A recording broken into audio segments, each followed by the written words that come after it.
Welcome back, guys. It's your favorite photographer, Abasino Samson. In today's class, I'll be showing you how to use a three-way lightning to achieve a perfect studio shoot. So as we all know, my headlight is my Godox V1 and my key light is my SK300 on a 90 centimeter softbox.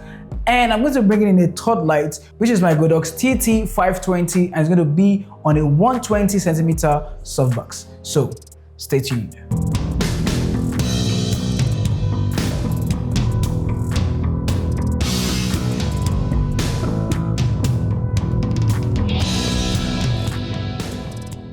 Welcome back. So like I mentioned, this is our 120 centimeter softbox, and we have our Godox TT520 Mark II inside that. And we're going to start our shoot and we're going to introduce our model, and stay tuned. And we have our model here today.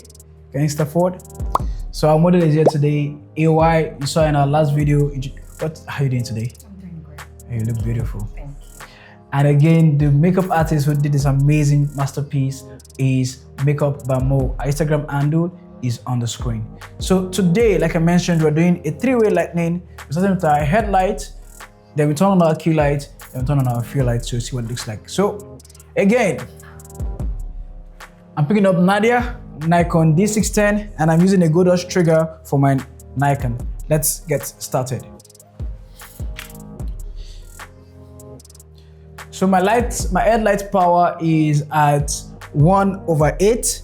I'm using my shutter speed is on 1/120. My aperture is at f8 and my ISO is at 100. So let's take shots and see what it looks like with just our headlights. Let me turn off my key light and let's see. Okay, let's take one more. All right, it's too dark. Let me increase my ISO. Let me reduce my aperture to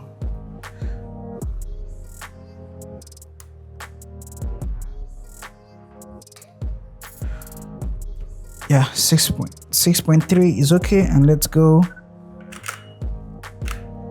Yeah, I think I like this.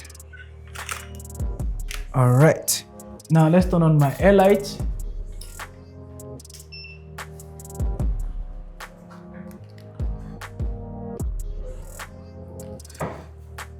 And our key light is on and good. All right, now let's take a full picture so you see what it looks like.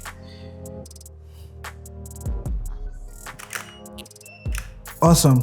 You can see in the picture in front of you, you can see that the bottom side of our model is not really lit up very well. That's why we have this light here to just brighten up the bottom side of our model. And again, like I mentioned, make sure you create depth. Your subject needs to be at least 4 feet or 6 feet away from your backdrop to create depth and to ensure that your key light is not spilling into the background. So I'm going to turn on my fill light right now so we can see the difference. And the power is at 7. And I'm gonna adjust this closer a bit.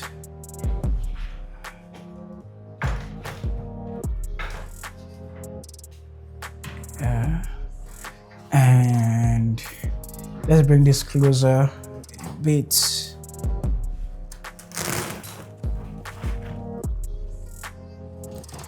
Good. And let's take this. Good, one more. Awesome. You can see the difference between having our fill light to light up the down part and without having it. Let's take one more. Can you give us a side view?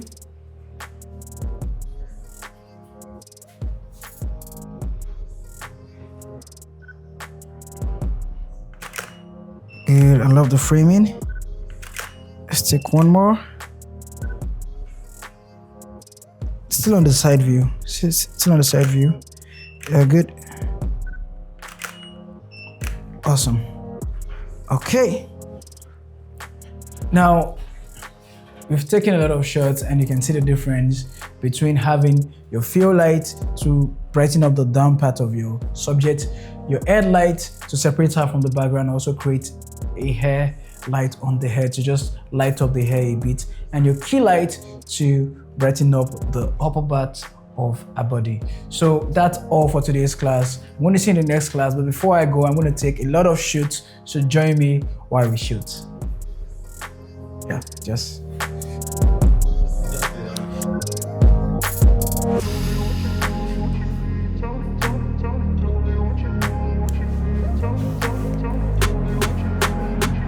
yeah, I know. All right, can you face me? Good.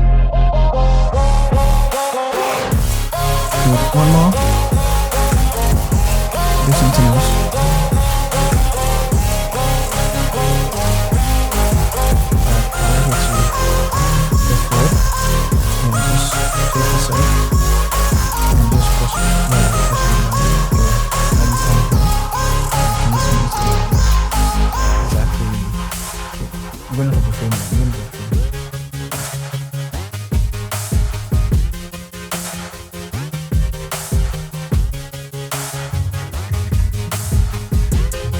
Okay. Good. Good. I like that. Good. Something else. Awesome. Alright, good. I need to see what you just said. Alright, let's go. Awesome.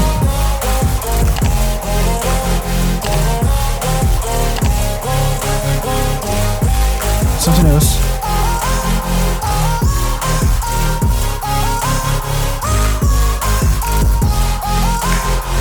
Alright, we are done with today's class. We're going to see you in the next class where I talk about taking a professional portrait with using two lights, same two lights, and your curve reflector.